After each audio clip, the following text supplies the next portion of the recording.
menjadi titik pangkal berpikir secara kritis di antara kami para penggiat. Apakah kemudian capaian dari program CSR itu hanya semata-mata ketika penghargaan dicapai, penghargaan desa dicapai, dan lain sebagainya. Lalu apa maknanya ketika satu proses pemberdayaan berlangsung mau ke tahap berikutnya, yang tahap lalu kemudian luluh? Nah, ini menjadi pertanyaan penting dan menarik. Ketika saya bertemu dengan Mas Dharma Setiawan, beliau bercerita, Mas Dharma ini kawan lama, dulu ketemu di Jogja. Kemudian beliau saat ini menjadi penggerak ya, sebuah inisiatif komunitas untuk memberdayakan lingkungan sekitarnya di Kota Metro, namanya Pasar Yosomulyo Pelangi Kota Metro. Dia mengatakan, seringkali dalam pemberdayaan kita menggunakan seluruh asumsi-asumsi untuk membangun masyarakat, mulai secara ekonomi, secara pengetahuan, tetapi kita melupakan satu hal yang penting, yaitu membangun manusianya justru. Jadi pertumbuhan artifisial berupa bangunan-bangunan yang menarik, destinasi-destinasi menarik, atau kemudian penghargaan sesaat, kemudian dapat hadiah dan lain sebagainya, itu tidak cukup kuat untuk mempertahankan sebuah proses pemberdayaan ketika di sana tidak tumbuh manusia yang bisa berkembang. Di sini kemudian muncul refleksi kritis.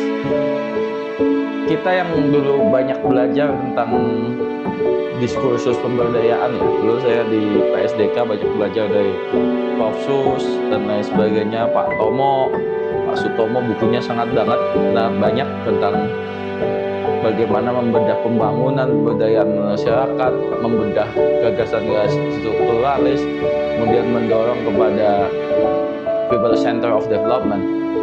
Nyatanya dalam konteks pemberdayaan masyarakat, semua penggerak pemberdayaan masyarakat memulai dari kritisisme terhadap orde pembangunan yang tidak efektif, yang dianggap strukturalis, yang dianggap satu pintu dari ruang top down.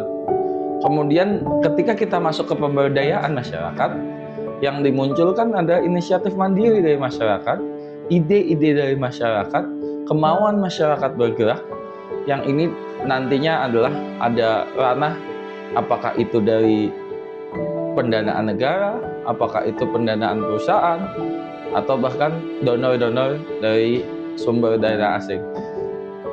Tapi pertanyaan yang mungkin menarik untuk diangkat, sebagaimana yang kita pelajari kritik yang dilakukan oleh Tania Muraili di Will to Improve, bahwa seringkali kesadaran orang-orang yang diberdayakan dan yang memberdayakan dari pihak eksternal yang datang itu tidak berimbang.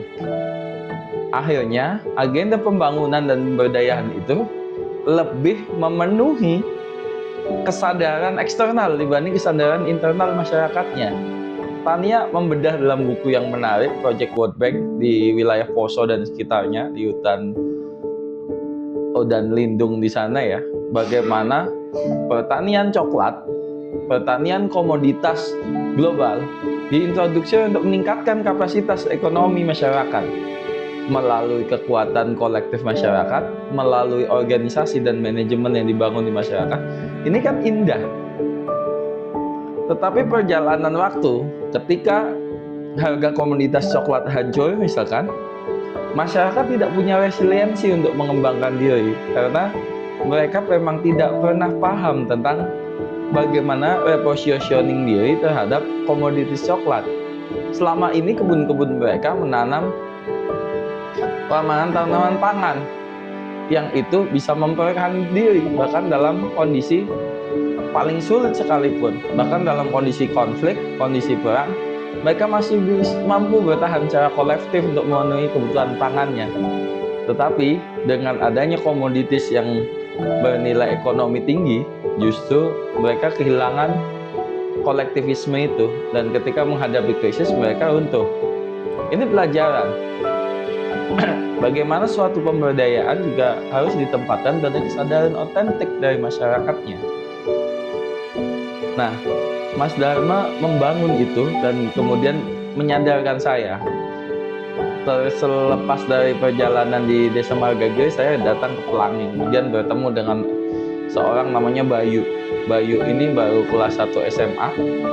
Dia sangat cakap berdiskusi tentang pemberdayaan. Dia juga mampu kemudian menceritakan proses perjalanan pemberdayaan di kampungnya. Bayu juga mampu memimpin pesantren digital untuk melatih ibu-ibu belajar Canva, belajar Shopee selling, dan lain sebagainya. Bayu ini juga yang melayani masyarakat dengan kopi ikhlas. Kopi ikhlas itu konsepnya dia ngumpulin uang dari sumbangan ibu-ibu untuk melayani tamu yang datang secara cuma-cuma.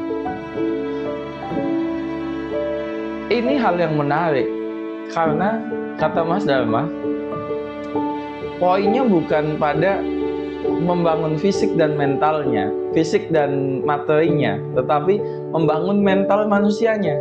Seperti lagu kita Indonesia Raya, bangunlah jiwanya, bangunlah badannya.